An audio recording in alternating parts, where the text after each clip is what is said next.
बोलो गुरुदेव भगवान की जय। प्यारे कृष्ण कन्हैया लाल की जय। श्री लिंग महापुराण चौथा अध्याय पूर्व भाग चल रहा है। ब्रह्मा जी की आयु का परिमाण, काल का स्वरूप, कल्प, मनवंतर एवं युगादि का मान तथा ब्रह्मा जी द्वारा विभिन्न लोकों की संरचना। सूत जी बोले, ब्रह्मा की प्राकृत सृष्टि का जो समय है वही उनका दिन है तथा उतने ही परिमाण की उनकी रात्रि है। वे ब्रह्मा दिन में सृष्टि करते हैं तथा रात्रि में प्रलय करते हैं। ब्रह्मा का अहोरात्र उत्पत्ति प्रलय रूपात्मक है। मनुष्यों के दिन रात के समान सूर्योदय अस्त वाला नहीं है। दिन में सभी प्रकार की वैकारिक सृष्टि, समस्त देवता, सभी प्रजापति गण तथा अन्य महर्षि लोग विद्यमान रहते हैं तथा रात में ये सभी विलीन हो जाते हैं। रात की समाप्ति पर वे सभी पुनः उत्पन्न हो जाते हैं।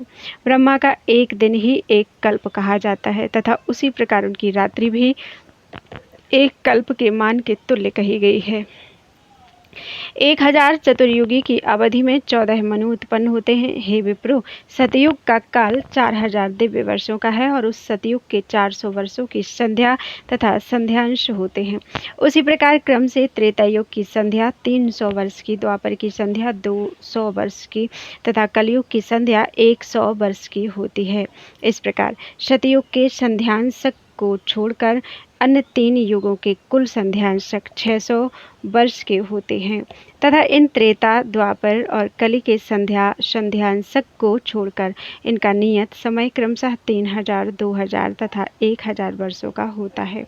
हे सुब्रत, अब मैं आप लोगों को त्रेता, द्वापर, कलयुग तथा सतयुग के कालमान बताता हूँ। स्वस्थ मनुष्य के नेत्र के 15 निमेष के समय को एक काष्ठा कहते हैं और 30 काष्ठा की एक कला होती है। हे विप्रो, 30 कला को मिलाकर एक मुहूर्त कहा जाता है। 15 मुहूर्त की एक रात होती है तथा उसी प्रकार 15 मुहूर्त का एक दिन होता है। मनुष्यों का एक कृष्ण पक्ष पितरों के एक दिन के बराबर होता है तथा शुक्ल पक्ष उनकी स्वप्न संबंधिनी रात के समान होता है। मनुष्यों के 30 महीने का समय पितरों के 1 मास के बराबर माना गया है। मनुष्यों के 360 महीनों का समय पितरों का 1 संवत्सर माना जाता है। मानवीय मान से संध्यांश सहित जो 100 वर्ष होते हैं, यहाँ वे ही पितरों के 3 वर्ष कहे गए हैं। जैसे लौकिक मान से 12 मास का 1 मानव वर्ष होता है, उसी प्रकार पितृमान से 12 मास का 1 पितृवर्ष होता है। लिंग पुराण में इस प्रकार दिव्य अहोरात्र तथा दिव्य वर्ष का विभाग पूर्वक वर्णन किया गया है।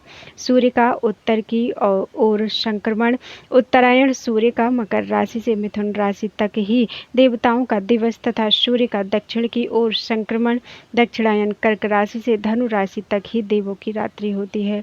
विशेषतया ये दिव्य अहोरात्र कहे गए हैं। मनुष्यों के 30 वर्षों का काल देवताओं के 1 महीने के समय के बराबर होता है। हे विप्रो, मनुष्यों का 100 वर्ष देवताओं के 3 माह तथा 10 दिन के बराबर माना गया है। मनुष्यों के 360 वर्षों का कालमान देवताओं के 1 वर्ष के समय के तुल्य कहा गया है। मनुष्यों के काल प्रमाण के अनुसार उनके 3030 वर्ष सप्तऋषियों के 1 वर्ष के बराबर माने गए हैं। मनुष्यों के 9090 वर्षों को मिलाकर वह एक ध्रुव वर्ष होता है। मनुष्यों का जो 36,000 वर्षों का समय है, वही देवताओं का 100 वर्ष कहा जाता है। काल गणना के विद्वान मनुष्यों के 3,60,000 वर्षों के समय को देवताओं के 1000 वर्षों के बराबर कहते हैं। देवताओं के ही काल प्रमाण से युगों की संख्या कल्पित की गई है। हे सुब्रत ऋषियों, सर्वप्रथम सतयुग, इसके बाद त्रेता, फिर द्वापर और अंत में कलयुग, ये 4 युग कहे गए हैं। अब मानुषी वर्ष प्रमाण से इनका काल बताया जाता है। हे विप्रवरो, प्रथम कृतयुग का कालमान देवताओं के प्रमाण से बताया जा चुका है। वह कृतयुग मानुषी वर्ष से 14,40,000 वर्षों का है तथा त्रेता युग का काल प्रमाण 10,80,000 वर्षों का, द्वापर युग का कालमान 7,20,000 वर्षों का तथा कलयुग का समय 3,60,000 वर्षों का कहा गया है। इस प्रकार संध्या तथा संध्यांश को छोड़कर चारों युगों का काल 36 वर्ष का कहा गया है। चारों युगों के संध्यांश का काल 3,60,000 वर्ष होता है। 71 कृत त्रेतादि चतुर्युगों के काल से कुछ अधिक काल को एक मनवंतर कहा जाता है और आगे दिए गए वर्षों से मनवंतर की संख्या कही गई है। हे उत्तम ब्राह्मणों, मनुष्य वर्ष से 30,67,20,000 वर्षों का काल सभी मनुओं का होता है। हे द्विजो, ऐसा इस लिंग पुराण में बताया गया है। हे श्रेष्ठ ब्राह्मणों, चतुर्युग की भी वर्ष संख्या कही गई है। 1000 चतुर्युगों का काल एक कल्प कहा गया है। ब्रह्मा जी दिन के आरंभ में जगत की रचना करते हैं तथा रात्रि में प्राणियों का संहार होता है। उनमें देवताओं की संख्या 28 करोड़ है।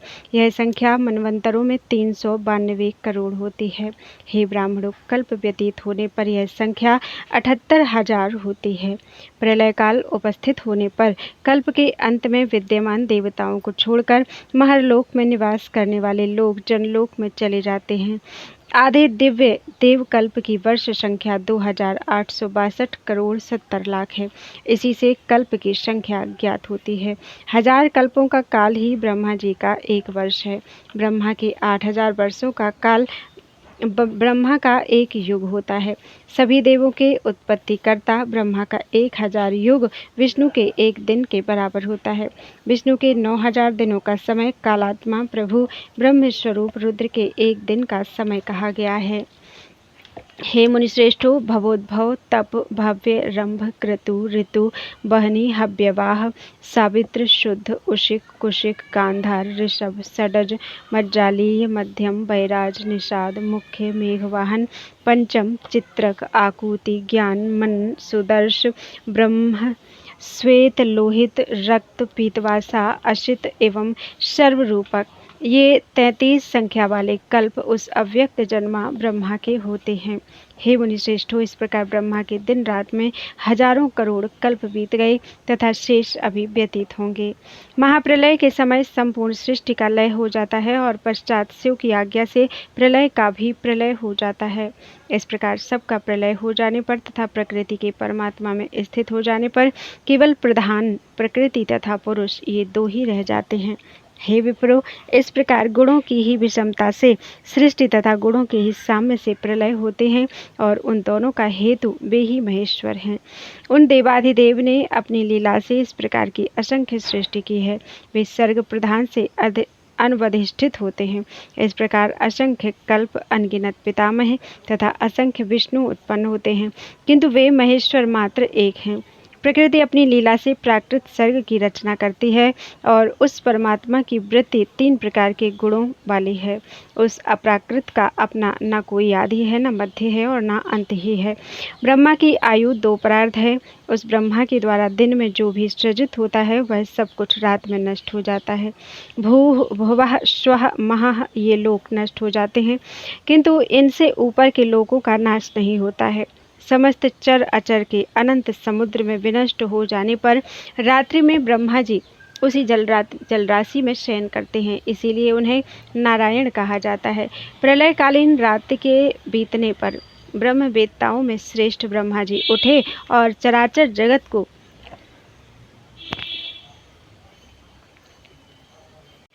उन्होंने सृष्टि रचने का विचार किया।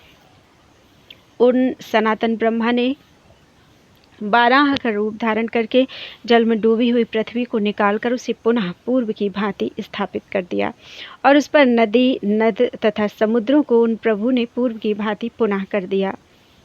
ब्रह्मा जी ने प्रयत्न पूर्वक पृथ्वी तल पर दबे हुए तथा उठे भागों को ठीक करके उन्हें समतल किया और उन्होंने पूर्व काल में अग्नि से दग्ध सभी पर्वतों को धरा पर पूर्ववत बना दिया।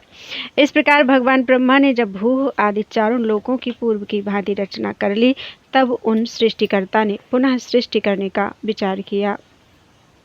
इस प्रकार श्री लिंग महापुराण के अंतर्गत पूर्व भाग में सृष्टि प्रारंभ वर्णन नामक 4था अध्याय पूरा हुआ। बोलो वृंदावन बिहारी लाल की जय। 5वां अध्याय ब्रह्मा जी द्वारा पंच पर्वा अविद्या की सृष्टि, 9 प्रकार की सृष्टि की संरचना, 9विध सर्ग की संरचना, मरीचि आदि ऋषियों की उत्पत्ति, मनुष्य रूपा का प्रादुर्भाव तथा दक्ष प्रजापति की कन्याओं का वंश वर्णन, सूत जी बोले, हे ब्राह्मणों, जब ब्रह्मा जी ने अबुद्धिपूर्वक अर्थात सम्यक विचार किए बिना सृष्टि रचना का विचार किया, तब उन अव्यक्त जन्मा महात्मा ब्रह्मा को मोह ने व्याप्त कर लिया। उन स्वयंभू से प्रथम तम अर्थात अज्ञान, मोह महामोह अर्थात भोगेच्छा, तामिश्र अर्थात क्रोध तथा अंध तामिश्र अर्थात अभिनिवेश नाम वाली ये 5 प्रकार की पंचपर्वा अविद्याएं उत्पन्न हो गई। ब्रह्मा जी का वह मुख्य प्रथम सर्ग सृष्टि अविद्या से ग्रस्त कहा गया है।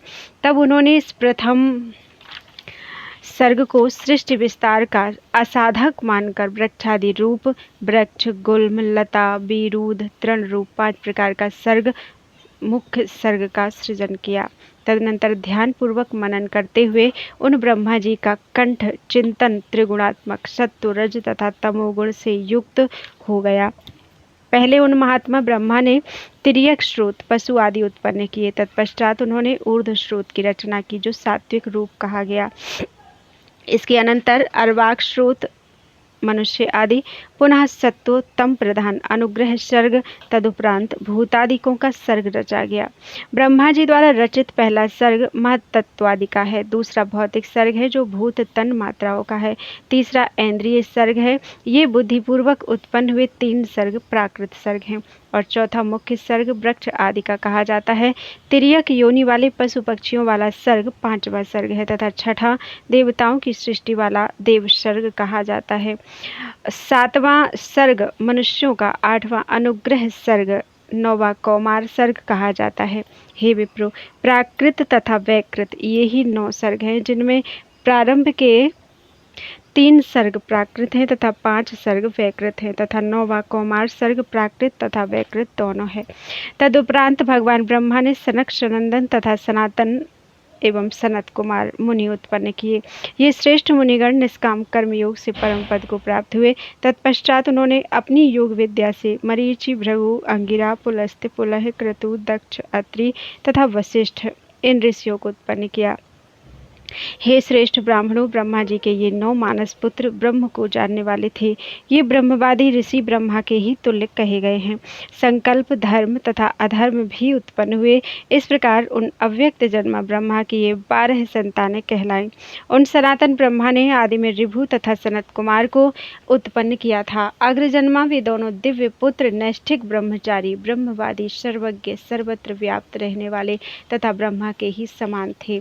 हे श्रेष्ठ मुनियों, अब मैं उन अग्रजन्मा मुनियों की भार्याओं का कुल तथा प्रजाओं की उत्पत्ति का संक्षेप में वर्णन करूंगा।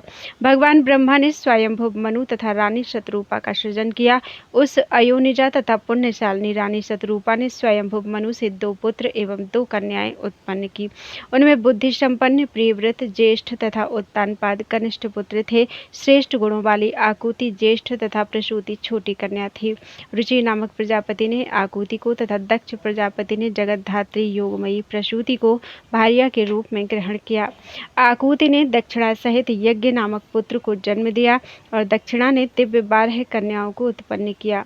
प्रसूति ने दक्ष प्रजापति से श्रद्धा, लक्ष्मी, धृति, पुष्टि, तुष्टि, मेधा, क्रिया, बुद्धि, लज्जा, वपु, शांति, सिद्धि, कीर्ति, ख्याति, शांति, संभूति, स्मृति, प्रीति, क्षमा, सन्नति, अनुसूया, ऊर्जा, देवताओं के लिए अरण्य रूपा, स्वाहा तथा स्वधा इन तपोमयी 24 कन्याओं को उत्पन्न किया तथा इन महाभाग्यवती कन्याओं को आगे बताए गए क्रम के अनुसार महात्मा जनों को समर्पित कर दिया। श्रद्धा से लेकर कीर्ति पर्यंत 13 परम दुर्लभ सुंदर कन्याओं ने प्रजापति धर्म को पति रूप में प्राप्त किया। बुद्धि संपन्न भृगु ने ख्याति को, भार्गव शुक्राचार्य ने अरण्य को, मरीचि ने संभूति को तथा मुनि अंगिरा ने स्मृति को पत्नी रूप में ग्रहण किया। पुण्यात्मा पुलस्त्य ने प्रीति को, मुनि पुलह ने क्षमा को, बुद्धि संपन्न क्रतु ने सन्नति को, अत्रि ने उस अनुसूया को, श्रेष्ठ वशिष्ठ ने कमल के समान नेत्रों वाली ऊर्जा को, भगवान अग्नि ने स्वाहा देवी को तथा पितरों ने स्वधा देवी को पत्नी रूप में स्वीकार किया।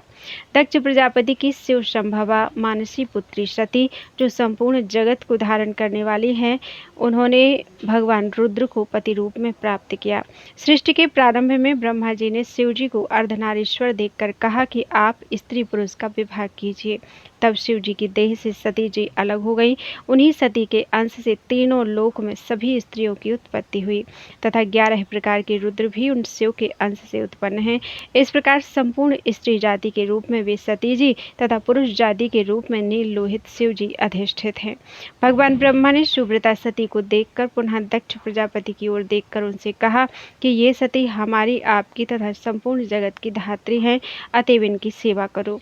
पुण्य नामक नरक से पुत्री ही रक्षा करती है।